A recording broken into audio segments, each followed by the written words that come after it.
ಗರ್ವಾಪ್ಸಿ ವಿಚಾರ. ಮಾಜಿ ಸಚಿವ ಜನಾರ್ದನ ರೆಡ್ಡಿ ಬಿಜೆಪಿಗೆ ಗರ್ವಾಪ್ಸಿ ಆಗ್ತಾರೆ. ಈಗಾಗಲೇ ಕಾಂಗ್ರೆಸ್ಗೆ ಹೋಗಿದ್ದ ಜಗದೀಶ್ ಶೆಟ್ಟರ್ ವಾಪಸ್ ಬಿಜೆಪಿಗೆ ಮರಳಿದ್ದಾಗಿದೆ. ಈಗ ಶೆಟ್ಟರ್ ಬಳಿಕ ಜನಾರ್ದನ ರೆಡ್ಡಿ ಅವರನ್ನ ಕರೆತರುವುದಕ್ಕೆ ಮುಹೂರ್ತ ಫಿಕ್ಸ್ ಆಗಿದೆ. ಜನಾರ್ದನ ರೆಡ್ಡಿ ಬಿಜೆಪಿ ಸೇರ್ಪಡೆಗೆ ಹೈಕಮಾಂಡ್ ಗ್ರೀನ್ ಸಿಗ್ನಲ್ ಕೊಟ್ಟಿದೆ. ಕೆಆರ್ಪಿಪಿ ಎನ್ನುವಂತಹ ಪಕ್ಷವನ್ನೇ ಕಟ್ಟಿಕೊಂಡಿದ್ದಾರೆ ಜನಾರ್ದನ ರೆಡ್ಡಿ. ಬಿಜೆಪಿಯ ಜೊತೆ ತಮ್ಮ ಪಕ್ಷವನ್ನ ವಿಲೀನ ಮಾಡೋದಕ್ಕೆ ಜನಾರ್ದನ ರೆಡ್ಡಿ ಮುಂದಾಗಿದ್ದಾರೆ. ಹೈಕಮಾಂಡ್ಗೆ ಜನಾರ್ದನ ರೆಡ್ಡಿಯವರ ಈ ಸಂದೇಶವನ್ನ ಶ್ರೀರಾಮುಲು ತಲುಪಿಸಿದ್ದಾರೆ. ಹೈಕಮಾಂಡ್ ಜೊತೆ ರೆಡ್ಡಿ ಸೇರ್ಪಡೆಯ ಬಗ್ಗೆ ರಾಮುಲು ಚರ್ಚೆ. ಈಗ ಬಿಜೆಪಿ ಹೈಕಮಾಂಡ್ನ ಗ್ರೀನ್ ಸಿಗ್ನಲ್ ಬೆನ್ನಲ್ಲೇ ಕೆಆರ್ಪಿಪಿ ಸಭೆ. ಕೆಆರ್ಪಿಪಿ ಪಕ್ಷವನ್ನ ಬಿಜೆಪಿ ಜೊತೆ ವಿಲೀನ ಮಾಡೋ ಬಗ್ಗೆ ಪದಾಧಿಕಾರಿಗಳ ಜೊತೆ ಚರ್ಚೆ. ಸಭೆಯಲ್ಲಿ ಬಿಜೆಪಿಯ ಜೊತೆ ಕೆಆರ್ಪಿಪಿ ವಿಲೀನದ ಬಗ್ಗೆ ನಿರ್ಣಯವನ್ನ ಕೈಗೊಳ್ಳಲಾಗ್ತಿದೆ.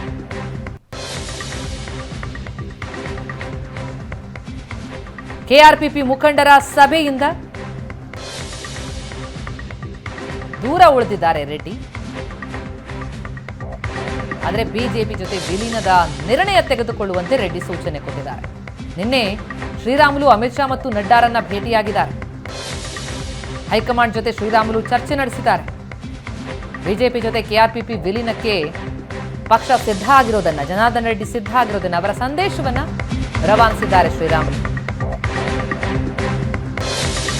ಬೆಂಗಳೂರಿನ ಪದಾಧಿಕಾರಿಗಳ ಸಭೆಗೆ ರೆಡ್ಡಿ ಬಾರದಿದ್ದಕ್ಕೆ ಅಸಮಾಧಾನ ವ್ಯಕ್ತ ಆಗ್ತಾರೆ. ಸಭೆ ಸೇರ್ತಾ ಇದ್ದಂತೆ ರೆಡ್ಡಿ ಉಪಸ್ಥಿತಿಗೆ ಪದಾಧಿಕಾರಿಗಳು ಒತ್ತಾಯಿಸಿದ್ದಾರೆ. ಈಗ ಸಂಜೆ 5 ಗಂಟೆಗೆ ಪದಾಧಿಕಾರಿಗಳ ಸಭೆ ಮುಂದೂಡಿಕೆಯಾಗಿದೆ. ಸಭೆಗೆ ರೆಡ್ಡಿ ಬರಲೇಬೇಕು ಅಂತ ಪದಾಧಿಕಾರಿಗಳು ಒತ್ತಾಯಿಸಿದ್ದಾರೆ. ಆ ಒತ್ತಾಯದ ಬೆನ್ನಲ್ಲೇ ಸಭೆಗೆ ಹಾಜರಾಗುವುದಾಗಿ ರೆಡ್ಡಿ ತಿಳಿಸಿದ್ದಾರೆ. ಸಂಜೆ ಸಭೆಗೆ ಹಾಜರಾಗ್ತೀನಿ ಅಂತ ಸಂದೇಶ ರವಾನಿಸಿದ್ದಾರೆ.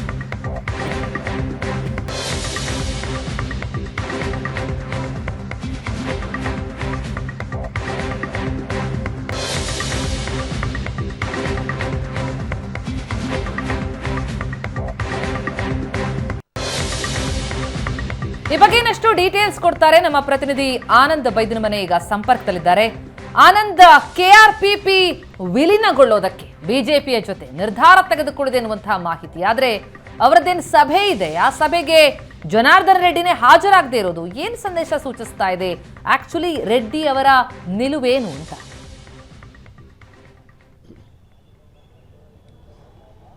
ಪ್ರತಿಮಾ, ಬಿಜೆಪಿಯಲ್ಲಿ ಕಲ್ಯಾಣ ರಾಜ್ಯ ಪ್ರಗತಿ ಪಕ್ಷವನ್ನು ವಿಲೀನ ಮಾಡೋ ಸಂಬಂಧಪಟ್ಟ ಹಾಗೆ ದೊಡ್ಡ ಮಟ್ಟದ ರಾಜಕೀಯವಾಗಿರುವಂಥ ಬೆಳವಣಿಗೆ ಆಗ್ತಾ ಇದೆ ಅನ್ನುವಂಥದ್ದು ಈಗ ಬಹಳ ಪ್ರಮುಖವಾಗಿ ಚರ್ಚೆ ಆಗ್ತಾ ಇರುವಂಥದ್ದು.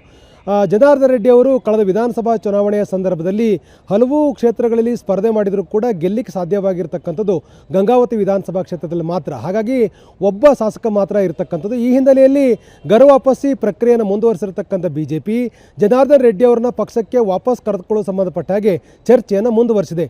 ಈ ಸಂಬಂಧಪಟ್ಟ ಹಾಗೆ ದೆಹಲಿಯಲ್ಲಿ ನಡೆದಂಥ ಮಾತುಕತೆ ಅಂತಿಮ ಸುತ್ತಿಗೆ ಬಂದು ತಲುಪಿದ್ದು. ಮುಖ್ಯವಾಗಿ ಜನಾರ್ದನ ರೆಡ್ಡಿ ಅವರನ್ನ ಕರೆದುಕೊಂಡು ಬರಲಿಕ್ಕೆ ಬಿಜೆಪಿಯ ಕೇಂದ್ರ ನಾಯಕತ್ವ ಸಕಾರಾತ್ಮಕವಾಗಿರ್ತಕ್ಕಂಥ ಪ್ರತಿಕ್ರಿಯೆಯನ್ನು ನೀಡಿದೆ. ಈ ಹಿನ್ನೆಲೆಯಲ್ಲಿ ನಿನ್ನೆ ನಡೆದಂಥ ಅಮಿತ್ ಶಾ ಮತ್ತು ಶ್ರೀರಾಮುಲು ಅವರ ಮಾತುಕತೆ ಒಂದು ಪರಿಣಾಮಕಾರಿಯಾದಂಥ ತೀರ್ಮಾನಕ್ಕೆ ಬಂದಿರುವಂಥ ಹಿನ್ನೆಲೆಯಲ್ಲಿ ಇವತ್ತು ಬೆಂಗಳೂರಿನಲ್ಲಿ ಕಲ್ಯಾಣ ರಾಜ್ಯ ಪ್ರಗತಿ ಪಕ್ಷದ ಪದಾಧಿಕಾರಿಗಳ ಸಭೆಯನ್ನು ಕೂಡ ಕರೆಯಲಾಗಿದೆ. ಆದರೆ ಬೆಳಗ್ಗೆ 11 ಗಂಟೆಗೆ ನಿಗದಿಯಾದಂಥ ಸಭೆಗೆ ಜನಾರ್ದನ ರೆಡ್ಡಿ ಅವರು ಗೈರುಹಾಜರಾಗಿದ್ದರು. ಯಾಕೆಂತಂದರೆ ಈ ವಿಲೀನ ಪ್ರಕ್ರಿಯೆ ಮಾಡುವ ಸಂದರ್ಭದಲ್ಲಿ ಕೆಲವೊಂದಷ್ಟು ಆಡಳಿತಾತ್ಮಕವಾದಂಥ ಕ್ರಮಗಳನ್ನು ತೆಗೆದುಕೊಳ್ಳಬೇಕಾಗಿದೆ. ಆ ಕಾರಣಕ್ಕಾಗಿಯೇ ಪದಾಧಿಕಾರಿಗಳ ಸಭೆಯನ್ನು ಕರೆಯಲಾಗಿತ್ತು. 11 ಗಂಟೆಗೆ ನಡೆಯಬೇಕಾಗಿದ್ದಂಥ ಸಭೆಯಲ್ಲಿ ಭಾಗವಹಿಸಿದಂಥ ಉಪಾಧ್ಯಕ್ಷರುಗಳು ಮತ್ತು ಇತರ ಪದಾಧಿಕಾರಿಗಳು ಜನಾರ್ದನ ರೆಡ್ಡಿ ಅವರಿಗೆ ಈ ಒಂದು ಸಭೆಯಲ್ಲಿ, ಅಂದರೆ ಪದಾಧಿಕಾರಿಗಳ ಸಭೆಯಲ್ಲಿ ಕಲ್ಯಾಣ ರಾಜ್ಯ ಪ್ರಗತಿ ಪಕ್ಷವನ್ನು ಬಿಜೆಪಿಯಲ್ಲಿ ವಿಲೀನ ಮಾಡಲಿಕ್ಕೆ ಅಂತಿಮ ನಿರ್ಧಾರ ತೆಗೆದುಕೊಳ್ಳುವಂಥ ಅಧಿಕಾರವನ್ನು ರೆಡ್ಡಿ ಅವರು ನೀಡಲಿಕ್ಕೆ ನಿರ್ಣಯ ತೆಗೆದುಕೊಳ್ಳುವ ಸಾಧ್ಯತೆಗಳು ಹೆಚ್ಚಾಗಿತ್ತು. ಆದರೆ ಸಭೆ ಆರಂಭ ಆಗ್ತಿದ್ದ ಹಾಗೇನೆ ಜನಾರ್ದನ ರೆಡ್ಡಿ ಅವರು ಈ ಸಭೆಯಲ್ಲಿ ಇದ್ದರೆ ಸೂಕ್ತ ಅಂತಕ್ಕಂಥ ಅಭಿಪ್ರಾಯವನ್ನು ಬಹುತೇಕ ಪದಾಧಿಕಾರಿಗಳು ವ್ಯಕ್ತಪಡಿಸಿದ ಕಾರಣಕ್ಕಾಗಿ ಸಭೆಯನ್ನು 5 ಗಂಟೆಗೆ ಮುಂದೂಡಿಕೆ ಮಾಡಲಾಗಿದೆ. 5 ಗಂಟೆಗೆ ನಡೆಯುವಂಥ ಪದಾಧಿಕಾರಿಗಳ ಸಭೆಯಲ್ಲಿ ಜನಾರ್ದನ ರೆಡ್ಡಿ ಅವರು ಭಾಗವಹಿಸ್ತಾರೆ. ಇಲ್ಲಿ ಬಹಳ ಪ್ರಮುಖವಾಗಿರ್ತಕ್ಕಂಥ ವಿಚಾರ ಅಂದರೆ ಜನಾರ್ದನ ರೆಡ್ಡಿ ಅವರು ಗರ್ವಾಪಸಿ ಆಗಲಿಕ್ಕೆ ಒಂದು ಸಕಾರಾತ್ಮಕವಾಗಿರುವಂಥ ಸಂದೇಶ ಕೊಟ್ಟಿದ್ದಾರೆ ಅಂತಕ್ಕಂಥ ಮಾಹಿತಿ ಈಗ ಬಿಜೆಪಿ ಕಡೆಯಿಂದ ಬರ್ತಾ ಇದೆ. ಯಾಕೆಂತಂದರೆ ಮಂಡ್ಯದಲ್ಲಿ ನಡೆದಂಥ ಕೆರಗೋಡು ಧ್ವಜ ಏನು ವಿವಾದಕ್ಕೆ ಸಂಬಂಧಪಟ್ಟಾಗೆ ನಡೆದಂಥ ಪ್ರತಿಭಟನೆಯಲ್ಲಿ ಜನಾರ್ದನ್ ರೆಡ್ಡಿ ಅವರು ಭಾಗವಹಿಸಿದ್ರು. ಬಿಜೆಪಿ ನಡೆಸಿರ್ತಕ್ಕಂಥ ಹೋರಾಟದಲ್ಲೂ ಕೂಡ ಕೈ ಜೋಡಿಸುವಂಥ ಕೆಲಸವನ್ನು ಕೂಡ ಮಾಡಿದರು. ಅವರು ಆ ಒಂದು ಹೋರಾಟದಲ್ಲಿ ಭಾಗಿಯಾಗುವ ಮೂಲಕ ಬಿಜೆಪಿಗೆ ಮರಳಿ ಸೇರ್ಪಡೆ ಆಗ್ತಕ್ಕಂಥ ಸಂದೇಶವನ್ನು ಕೊಟ್ಟಿದ್ದರು. ಅದರ ಬೆನ್ನಲ್ಲೇ ರಾಮುಲವರು ನಿನ್ನೆ ಅಮಿತ್ ಶಾ ಅವರನ್ನು ಭೇಟಿ ಮಾಡೋದ್ರ ಮೂಲಕ ಜನಾರ್ದನ್ ರೆಡ್ಡಿ ಅವರು ಮರಳಿ ಬಿಜೆಪಿಗೆ ಸೇರ್ಪಡೆ ಮಾಡಲಿಕ್ಕೆ ಉತ್ಸುಕರಾಗಿದ್ದಾರೆ ಅಂತಕ್ಕ ಸಂದೇಶವನ್ನು ತಲುಪಿಸಿದರು.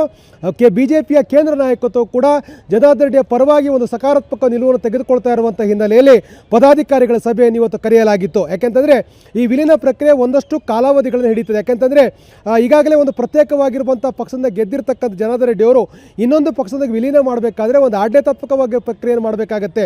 ಪದಾಧಿಕಾರಿಗಳು ನಿರ್ಣಯವನ್ನು ತೆಗೆದುಕೊಂಡು ಅಧ್ಯಕ್ಷರಿಗೆ ಅಧಿಕಾರ ಕೊಡಬೇಕಾದ್ರೆ ಅಧಿಕಾರ ತೆಗೆದುಕೊಂಡಿರ್ತಕ್ಕಂಥ ಜನಾರ್ದನ್ ರೆಡ್ಡಿ ಅವರು ಪಕ್ಷವನ್ನು ವಿಲೀನ ಮಾಡುವ ಸಂಬಂಧಪಟ್ಟಾಗ ನಿರ್ಣಯವನ್ನು ತೆಗೆದುಕೊಂಡು ಸ್ಪೀಕರ್ ಮತ್ತು ಚುನಾವಣಾ ಆಯ್ಕೆ ಮಾಹಿತಿಯನ್ನು ಕೊಡಬೇಕಾಗತ್ತೆ. ಈ ಎಲ್ಲ ಪ್ರಕ್ರಿಯೆ ನಡೀಬೇಕಾಗಿರುವಂಥ ಹಿನ್ನೆಲೆಯಲ್ಲಿ ವಿಲೀನ ಪ್ರಕ್ರಿಯೆ ಒಂದಷ್ಟು ಕಾಲಾವಧಿಯನ್ನು ಹಿಡಿತಕ್ಕಂಥ ಹಿನ್ನೆಲೆಯಲ್ಲಿ ಇವತ್ತು ನಡೀಬೇಕಾಗಿರ್ತಕ್ಕಂಥ ಪದಾಧಿಕಾರಿಗಳ ಸಭೆ ಅತ್ಯಂತ ಮಹತ್ವವನ್ನು ಪಡ್ಕೊಂಡಿದೆ. ಇವತ್ತು ಸಾಯಂಕಾಲ ನಡೀತಕ್ಕಂಥ ಪದಾಧಿಕಾರಿಗಳ ಸಭೆಯಲ್ಲಿ ವಿಲೀನಕ್ಕೆ ಸಂಬಂಧಪಟ್ಟಾಗೆ ಅಂತಿಮ ನಿರ್ಧಾರ ತೆಗೆದುಕೊಳ್ಳುವಂಥ ಸಾಧ್ಯತೆ ಹೆಚ್ಚಾಗಿದೆ.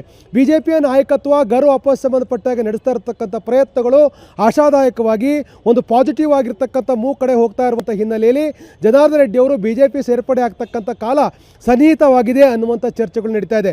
ಇವತ್ತು ಸಾಯಂಕಾಲ ನಡೆಯುವಂಥ ಪದಾಧಿಕಾರಿಗಳ ಸಭೆಯ ಬಳಿಕ ಜನಾರ್ದನ್ ರೆಡ್ಡಿ ಅವರು ಬಿಜೆಪಿಗೆ ಮರು ಸೇರ್ಪಡೆ ಆಗ್ತಾರಾ ಅನ್ನೋದ್ರ ಬಗ್ಗೆ ಇರುವಂಥ ಪ್ರಶ್ನೆಗಳಿಗೆ ಒಂದು ಸ್ಪಷ್ಟವಾಗಿರ್ತಕ್ಕಂಥ ಉತ್ತರ ಸಿಗುತ್ತೆ. Pratima, thank you so much Anand ತಮ್ಮೆಲ್ಲ ಮಾಹಿತಿಗೆ.